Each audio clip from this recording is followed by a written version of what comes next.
Did you know that running at a lower heart rate might actually make you faster? Welcome to our deep dive into the MAF method. But what's it all about? Should you do it? How should you do it? And what are the pros and cons? Well, one of the main things that the MAF method is all about is keeping your heart rate below a very strict number. And if I carry on running and talking, then I've got no chance. So the MAF method, which stands for maximum aerobic function, is a method of training which focuses on training at a low heart rate to improve your aerobic capacity and potentially to burn more fat as fuel. It was developed by Dr. Phil Maffetone, and while most people just talk about the formula for calculating what heart rate you should run at, actually it's an entire philosophy built on three key pillars, those being exercise, nutrition, and stress. So it's an overall holistic approach focused on health and fitness, which again, he would separate out into two different categories. So you could be healthy and potentially really unfit, or you could be really fit but still quite unhealthy. So in this context, health refers to your bodily systems, including things like mental and physical health, whereas fitness is about the quality of physical exercise. So first, let's tackle the bit that seems most important to most runners, and that's the formula that's developed in order to define the heart rate that you should run at, or rather that you should always stay below. Now actually it's fairly simple. You take 180 and you subtract your age, and then you make some small adjustments based on whether or not you've been ill or injured in the past couple of years, or whether perhaps you're a more well-trained runner. So for me, I'm 40, which would give me a MAF of 140, provided that I don't make any further adjustments. Then you take that heart rate and you never run higher than that value, ever. Simple.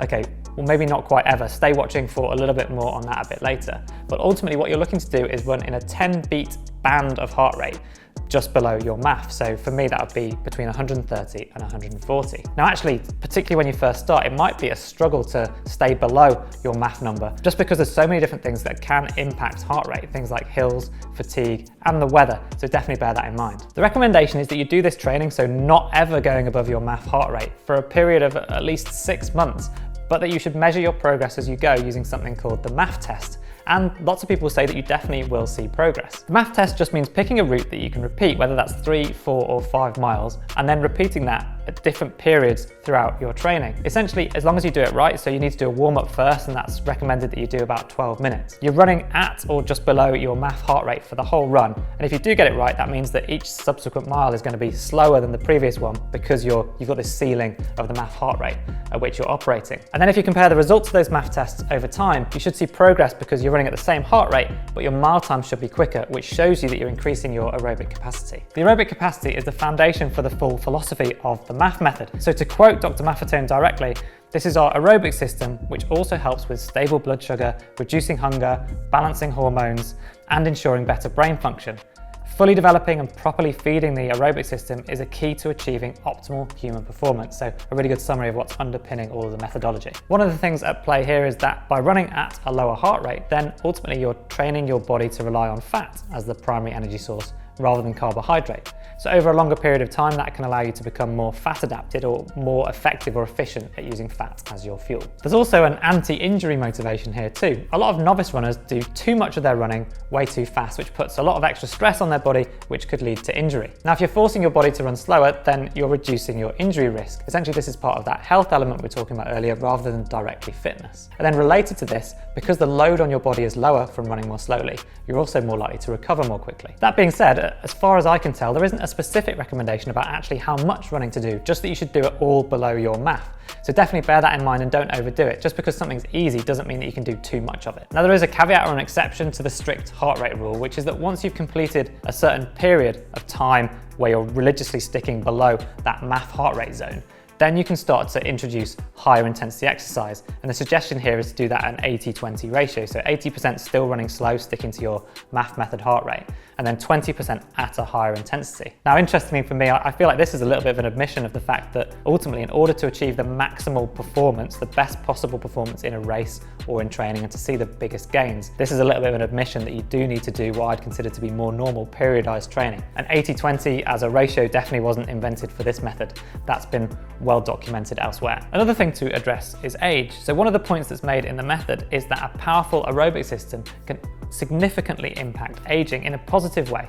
So think about your physiological age and ultimately trying to keep that as young as possible. But there is also a complication related to age. So if you're an older runner, then actually the MAF heart rate that you're given might end up being impractically slow.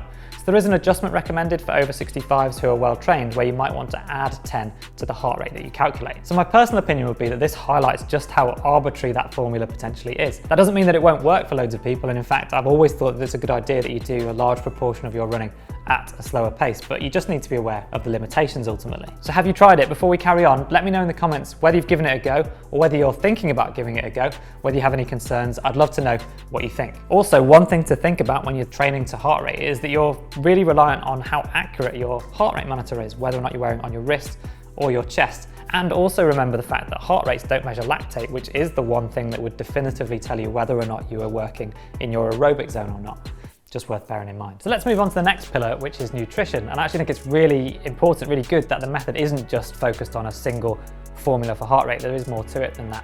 So actually taking in a picture of your overall life is really important, and what the method does challenge you to do is to take a direct look at your actual health. There's a big focus on refined sugar and processed foods and basically trying to cut them out, eliminate them from your diet. So broadly speaking, the method relies on only eating real, naturally occurring, unprocessed, nutrient-rich foods. So things like fruits and vegetables, beans, lentils, cheese, full cuts of meat, nuts and seeds, and so on. Ultimately, eating more real food and fewer processed products is really sensible, sound advice, but it's not necessarily groundbreaking, nor is it unique to this method. It just seems to be a sensible lifestyle choice. But if you are thinking about cutting out those refined sugars altogether, then do bear in mind that there is pretty good science behind the way that you go about carbo loading for a long distance event or fueling the race itself, where actually you might find in terms of your glycogen stores for optimized performance that you do need access to kind of readily available, quickly processed sugars. So just think about the nutrition that you're going to try to take. Maybe search out sports nutrition that comes from a more natural source if you do want to avoid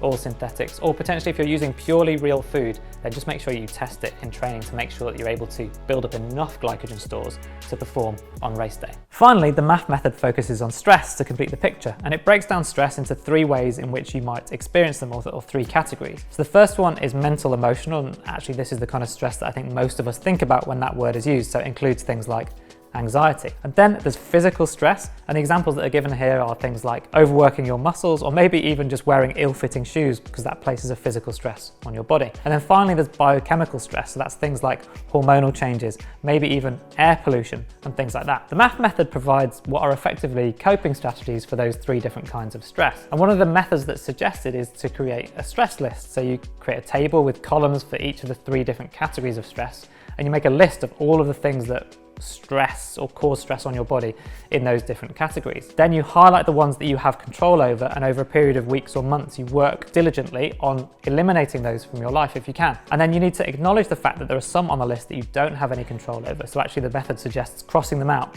but not deleting them, because you still need to be aware of them. So that's a whirlwind tour of the MAF method from me, but actually my summary would be that it generally seems to be really good advice, but actually I'm not sure how radically different it is to what I would consider to be best practices that are already established across the 3 key disciplines of exercise, nutrition, and psychology. So that's namely run a bit more slowly, or in this case, run slowly most of the time, make sensible dietary choices, and then find ways to deal with stress. There are lots of people who swear by it and loads more who wanted more information about it. So we'd love to know your experiences. Please do let me know down in the comments whether you've tried it, how you've got on with it. Did you love it, or did you struggle to either stay motivated or to keep your heart rate below that magic MAF number?